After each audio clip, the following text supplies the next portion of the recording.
নমস্কার, বিবেক তীর্থ থেকে আবার আপনাদের কাছে চলে এলাম। আজকে একটু কুম্ভ মেলার ইতিহাস নিয়ে একটু শোনা যাক। কুম্ভ মেলার ইতিহাস। প্রয়াগরাজে 13ই জানুয়ারি থেকে শুরু হয়েছে কুম্ভ মেলা। প্রতি 12 বছর অন্তর একবার পূর্ণ কুম্ভ হয়। আবার 12টি পূর্ণ কুম্ভের পর আয়োজিত হয় মহাকুম্ভ, অর্থাৎ 144 বছরে একবার মহাকুম্ভের আসর বসে। বহু বছরের সুপ্রাচীন কুম্ভ মেলার ইতিহাস। এই মেলার সাথে জড়িয়ে আছে বহু রহস্য কথা। আসুন জেনে নেওয়া যাক শাস্ত্রে কুম্ভ মেলার উৎপত্তি সম্পর্কে কি বলা আছে। প্রথম কুম্ভ মেলা। কোনো প্রাচীন শাস্ত্র অনুসারে কুম্ভ মেলা প্রথম আয়োজিত হয়েছিল সত্যযুগে। তবে সত্যযুগে প্রথম কুম্ভ ঠিক কবে এবং কোথায় আয়োজিত হয়েছিল তা স্পষ্টভাবে কোথাও উল্লেখ করা নেই।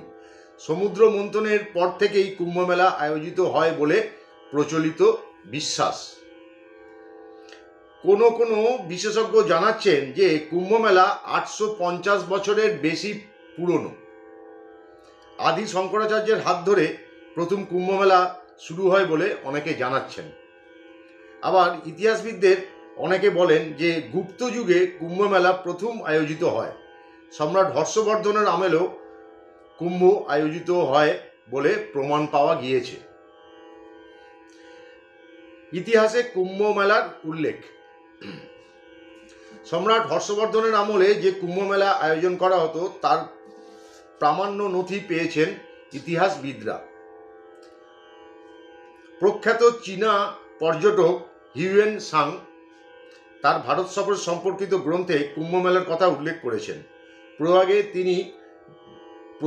3 নদীর সঙ্গমে হর্ষবর্ধন প্রথম 5 বছর অন্তর কুম্ভ মেলার আয়োজন করতেন। সেখানে তিনি নিজের সর্বস্ব এমনকি পরনের বস্ত্রটুকুও দান করে দিতেন। মহাকুম্ভের রহস্য। সমুদ্র মন্থনের কথা শিব পুরাণ, মৎস্য পুরাণ, পদ্ম পুরাণ, ভবিষ্য পুরাণ সহ প্রায় সব পুরাণেই উল্লেখ আছে। সমুদ্র মন্থনের সময় অমৃত কলস উঠে আসে। অমৃতের অধিকার নিতে দেবতা ও অসুরদের মধ্যে সংঘাত বাঁধে। অসুররা অমৃত কলস দখল করলে বিষ্ণু মোহিনী রূপ নিয়ে অসুরদের ভুলিয়ে কলস ফিরিয়ে আনেন। অমৃতের অধিকার নিয়ে সংঘাত তীব্র হলে দেবরাজ ইন্দ্রের ছেলে জয়ন্তর হাতে কলস তুলে দেন বিষ্ণু। জয়ন্ত কাকের রূপ নিয়ে কলস ঠোঁটে করে উড়ে যান। সেই সময় কয়েক ফোঁটা অমৃত 4 জায়গায় ছলকে পড়ে। এই 4টি স্থান হলো প্রয়াগরাজ, উজ্জয়িনী, হরিদ্বার ও নাসিক। যেখানে অমৃতের ফোঁটা পড়েছিল সেখানে কুম্ভ মেলা আয়োজিত হয় বা হয়ে চলেছে। পুরাণ অনুসারে জয়ন্ত কাকের রূপে অমৃত ঠোঁটে নিয়ে উড়ে যাওয়ার সময় তার মুখেও কিছুটা অমৃত লেগে গিয়েছিল।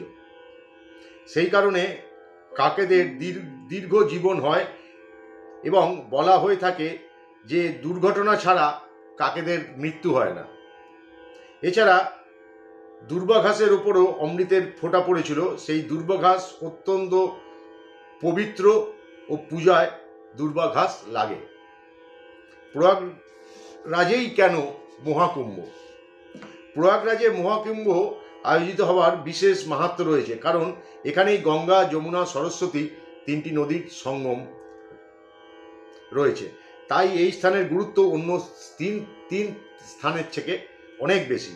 মনে করা হয় শাহী স্নানের সন্ধিক্ষণে যিনি এই 3 নদীর সঙ্গমে স্নান করেন তার মুক্তি লাভ হয়। তথ্যসূত্র হিন্দু পুরাণ। ভালো থাকবেন। জয় ভারত, জয় হিন্দ।